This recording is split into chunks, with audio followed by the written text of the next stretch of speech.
السلام علیکم ورحمۃ اللہ وبرکاتہ۔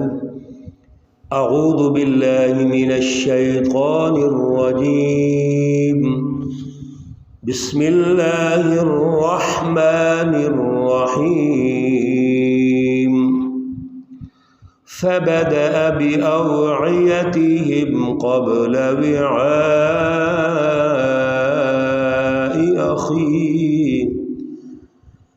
أخيه ثم استخرجها من وعاء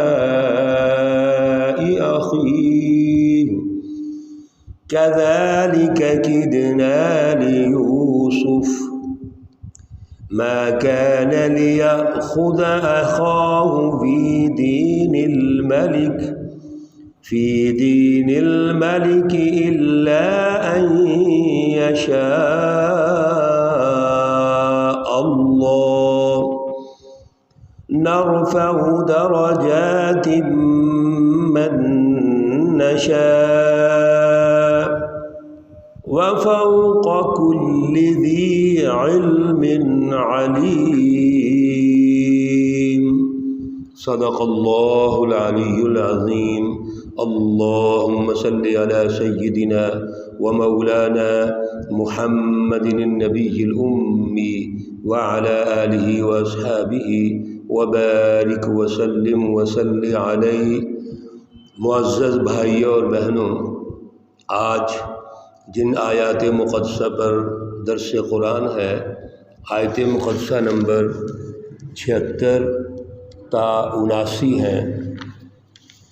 یہ آیات متبرکہ سورہ یوسف سے ہیں، پارہ نمبر 13 ہے، اور یہاں پر پارے کا رکوع نمبر 3 اور سورہ مقدسہ کا رکوع نمبر 9 مکمل ہو رہے ہیں۔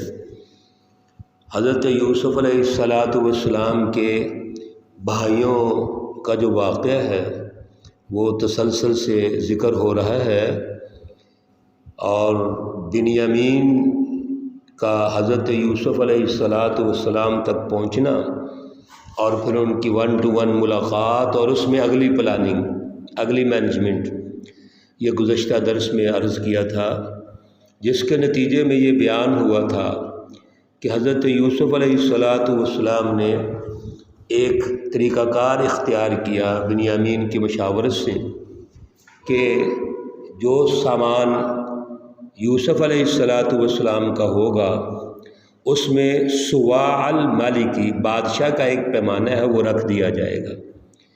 اس پیمانے کی جو نسبت ہے جو کہ بادشاہ کے ساتھ ہے، اس لیے یہ بڑا قیمتی ہے۔ بعض مفسرین سونے کا لکھتے ہیں، بعض چاندی کا لکھتے ہیں، جس کا بھی ہو، لیکن اصل میں جو بادشاہ کے ساتھ جو کہ نسبت ہے، یقیناً یہ قیمتی ہے۔ اور پھر عام چیز چرائی جائے تو اس کی تو ظاہر حیثیت نہیں ہونی تھی، تو بادشاہ کی چیز ہے، اور بادشاہ کی چیز کا چرانا یہ تو بہت بڑا جرم ہے، بہت بڑی زیادتی ہے۔ لہذا ماحول ایسا بنایا گیا کہ بنیامین کے سامان میں وہ پیالہ رکھ دیا گیا۔ ہوا یہ، جب ان سے گفتگو ہوئی اور انہوں نے کہا کہ وما کننا سارقین، ہم چور نہیں ہیں، تو ملازمین نے کہا کہ ٹھیک ہے، اچھی بات ہے، آپ چور نہیں ہیں، لیکن اگر تلاشی کے دوران وہ پیمانہ نکل آتا ہے تو پھر کیا ہوگا؟ انہوں نے کہا ٹھیک ہے، جو سزا آپ کی ہے وہ ہوگی۔ چنانچہ فبدأ بأوعيتهم قبل وعاء أخيه، تلاشی لینے والوں نے اس حکمت کو یہاں پیش نظر رکھا کہ بنیامین کے سامان کی تلاشی آخر میں لی جائے، پہلے باقی جو بھائی ہیں ان کی تلاشی لی جائے۔ چنانچہ بس آغاز ہوا، شروع ہوا، اور وہ تلاشی لینے والوں نے تلاشی لی اپنے بھائی بنیامین کے سامان سے پہلے باقی لوگوں کی۔ پھر اینڈ پر کیا ہوتا ہے کہ بنیامین کے سامان کی تلاشی لی جاتی ہے، ثم استخرجها من وعاء أخيه، تو وہ جو پیالہ ہے، پیمانہ ہے، وہ بنیامین کے سامان سے نکل آتا ہے۔ کذالک کدنا لیوسف۔ اللہ رب العزت درمیان میں بڑا خوبصورت جملہ ارشاد فرماتے ہیں کہ یہ جو کچھ ہو رہا ہے، جو تدبیر یہاں پہ منظم کی جا رہی ہے، جس کی مینجمنٹ ہو رہی ہے، یہ ہم نے یوسف علیہ السلام کو بتائی تھی۔ اس کا مطلب ہوا، جیسے ہم کل بھی عرض کر رہے تھے اور پہلے بھی ذکر کیا ہے، کہ یہ اللہ رب العزت کا ایک تدبیری نظام ہے جو مرحلہ وار آگے بڑھتا جا رہا ہے، جس میں مرحلہ وار حضرت یوسف علیہ السلام کو شان و شوکت، عظمت، حکمرانی اور آپ کے جو نبوت کے تقاضے ہیں وہ پورے ہو رہے ہیں۔ یہاں پر بھی اللہ رب العزت نے فرمایا کہ اصل میں یہ ہم نے یوسف علیہ السلام کو سمجھایا اور اس کو تدبیر سکھائی کہ یہ کیا جا سکتا ہے۔ ما کان لیأخذ اخاہ فی دین الملک الا ان یشاء اللہ۔ اللہ رب العزت فرماتے ہیں کہ اب دو شکلیں ہیں۔ ایک شکل تو یہ ہے کہ جو بادشاہ کا وہاں دین یعنی قانون اور ضابطہ ہے، اس کے مطابق حضرت یوسف علیہ السلام کا فیصلہ کیا جائے، اور ایک طریقہ کار وہ ہے کہ جو بھائیوں نے کہا کہ آپ اگر اس میں سے کوئی نکل آیا سامان تو اس کو اپنے پاس رکھ سکتے ہیں، کیا اس کا طریقہ کار ہو سکتا ہے؟ چنانچہ اگلے آیت کریمہ میں اس کی وضاحت ہو رہی ہے، تو اللہ رب العزت فرماتے ہیں کہ جو وہاں کا قانون اور ضابطہ تھا اس کے مطابق تو یوسف کو وہاں نہیں رکھا، بنیامین کو رکھا نہیں جا سکتا۔ یوسف علیہ السلام بنیامین کی ڈیمانڈ نہیں کر سکتے۔ نرفع درجات من نشاء، ہم نے درجات میں بہت زیادہ فرق رکھا ہے، جس کو چاہتے ہم بلند کر دیتے ہیں۔ وفوق کل ذی علم علیم، اور ہر علم والے کے اوپر ایک علم والا ہوتا ہے۔ علیم صفت مشبہ کا صیغہ ہے، جس کا معنی ہوتا ہے زیادہ علم والا، بہت زیادہ علم والا۔ تو اللہ رب العزت ان دونوں الفاظ سے یہ واضح ارشاد فرمانا چاہتے ہیں کہ یہ تدبیری نظام اللہ نے بنایا ہے، اللہ نے ترتیب دیا ہے، اور ظاہر ہے مخلوقات کے ذریعے سے اس کو نمایاں کیا جاتا ہے۔ تو اب یہاں پر جو ضابطہ اور قانون ہے اس کے مطابق تو یوسف علیہ السلام اپنے بھائی کو نہیں رکھ سکتے، لیکن بھائیوں نے جب یہ کہا کہ آپ اس کو رکھ سکتے ہیں، اور اگر سامان اس سے نکل آتا ہے تو آپ اس کو رکھ لیں اپنے پاس، اس کے ذریعے سے ان کو رکھا جا سکتا ہے۔ قالو، کہنے لگے بھائی، ان یسرق، اگر اس نے چوری کی ہے، فقد سرق اخ لہ من قبل، اس سے پہلے ایک بھائی بھی تھا اس کا، اس نے بھی چوری کی تھی۔ یہاں بھی دیکھیے ان کی ڈھٹائی دیکھیے، اور انہوں نے جو پلان تیار کیا بھائی کے لیے، اس پہلے بھائی کو بدنام کرنے کا، وہ انداز دیکھیے اور ضد دیکھیے ان کی، کہ بات تو بنیامین کی ہو رہی ہے اور بات لگا رہے ہیں یوسف پر۔ یعنی یہ ثابت کرنا چاہتے ہیں کہ واقعتاً بنیامین نے چوری کر لی ہے، خود ان کی تصدیق کر رہے ہیں کہ اس نے اگر چوری کی ہے تو اس کے بھائی نے بھی چوری کی ہے۔ اس کا کیا مطلب ہوا؟ کہ بنیامین چور ہے، اور پھر ساتھ بھائی کو بدنام کر رہے ہیں، یہ ثابت کرنا چاہتے ہیں کہ یہ دونوں بھائی ایسے ہیں۔ فَأَسَرَّهَا یوسف فی نَفْسِهِ، حضرت یوسف علیہ السلام نے یہ بات اپنے دل میں چھپا لی، وَلَمْ يُبْدِهَا لَهُمْ، اور اس کو ظاہر نہیں ہونے دیا۔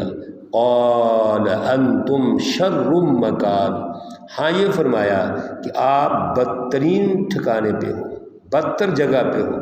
وَاللَّهُ أَعْلَمُ بِمَا تَصِفُونَ، اور اللہ رب العزت خوب جانتا ہے، اعلم اس میں تفضیل کا صیغہ، سب سے زیادہ جانتا ہے، بما تصفون، جو بھی تم بیان کرتے ہو۔ حضرت یوسف علیہ السلام نے بڑے غیر محسوس انداز میں یہ واضح کر دیا کہ تم جھوٹ بول رہے ہو، تم سچے نہیں ہو۔ ہاں اللہ بہتر جانتا ہے اور جو تم بیان کر رہے ہو یہ غلط بیان نہیں کر رہے ہو۔ قالوا کہنے لگے یا ایھا العزیز، اے عزیز مصر، ان لہ ابا شیخا کبیرا، بے شک اس کا باپ ہے بوڑھا، شیخا کبیرا بہت بوڑھا، فخذ احدنا مکانہ، اب ایسے کریں ہم میں سے کسی ایک کو اس کی جگہ رکھ لیں، انا نراک من المحسنین، بے شک ہم آپ کو احسان کرنے والوں میں دیکھتے ہیں۔ اور حضرت یوسف علیہ السلام کا احسان، نیکی، حسن سلوک یقیناً وہ جانتے تھے، لیکن یہ جو پلاننگ ہی اور تھی، یہ تو تدبیری نظام میں اور ہی کچھ طے کیا ہوا تھا۔ قال معاذ اللہ، حضرت یوسف علیہ السلام فرمانے لگے اللہ کی پناہ، ان نأخذ، ہم اس شخص کو لے لیں، الا من وجدنا متاعنا عنده، کہ جس کے پاس سامان ہی نہیں نکلا، انا اذا لظالمون، بے شک ہم ناانصافوں میں سے ہوں، جس سے پاس سامان نکلا ہے ہم اس کو پکڑیں گے، اس کو کیوں پکڑیں جس کے پاس سامان نہیں ہے؟ تو جو چور نہیں ہے اس کو ہم کیسے پکڑ سکتے ہیں؟ کس قانون اور ضابطے کے تحت پکڑ سکتے ہیں؟ سامان نکل رہا ہے بنیامین کے سامان سے پیالہ نکل رہا ہے، جس سامان سے پیالہ نکل رہا ہے وہ بنیامین ہے، اور بنیامین ہی کو رکھا جائے گا، اسی کو گرفتار کیا جائے گا، اسی کو پکڑا جائے گا، اسی کو غلام بنایا جائے گا۔ اور یہ آپ نے خود کہا ہے کہ جس کے سامان سے یہ پیمانہ نکل آئے گا آپ اس کو رکھ سکتے ہیں، گرفتار کر سکتے ہیں، غلام بنا سکتے ہیں۔ چنانچہ اس ساری بحث کے بعد، گفتگو کے بعد، حضرت یوسف علیہ السلام قانونی شکل میں، قانون کے انداز میں بھائیوں سے جو کمٹمنٹ ہوتی ہے اس کمٹمنٹ کے نتیجے میں بنیامین کو رکھنے کے قابل ہو جاتے ہیں اور بنیامین کو رکھ لیتے ہیں۔ اللہ رب العزت یہ جو واقعہ چل رہا ہے، ابھی انشاءاللہ آگے ترتیب و تشکیل ہو رہی ہے اس کی، وہ ہم سن رہے ہیں اور سنیں گے، اور جو مرحلہ آگے ترقی کا، یوسف علیہ السلام کا آگے بڑھنے کا، پھر والد محترم کا ملنے کا، پھر پورا ایک ارتقائی نظام موجود ہے، وہ ترتیب کے ساتھ آگے آ رہا ہے، اس کو انشاءاللہ العزیز ہم سنیں گے۔ اللہ رب العزت ہمیں عمل کی توفیق اور صلاحیت عطا فرمائے۔ اللہ رب العزت تمام مرحومین و مرحومات کو جنت الفردوس میں اعلیٰ مقام عطا فرمائے۔ اللہ رب العزت سب کے صغیرے کبیرے گناہ معاف فرمائے، آخرت کی منازل میں آسانیاں پیدا فرمائے۔ اللہ رب العزت تمام بیماروں کو شفائے کاملہ عاجلہ مستمرہ عطا فرمائے۔ تمام ہمارے عزیز و اقارب، دوست، ساتھی، اہل محلہ، ملک کے لوگ، پوری قوم، پوری انسانیت جہاں جہاں پریشان ہے، اللہ رب العزت سب کی پریشانیاں دور فرمائے۔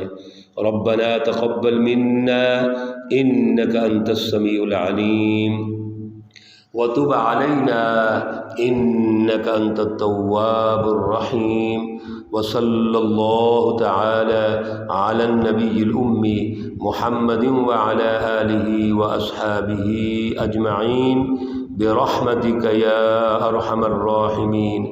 السلام عليكم ورحمة الله وبركاته۔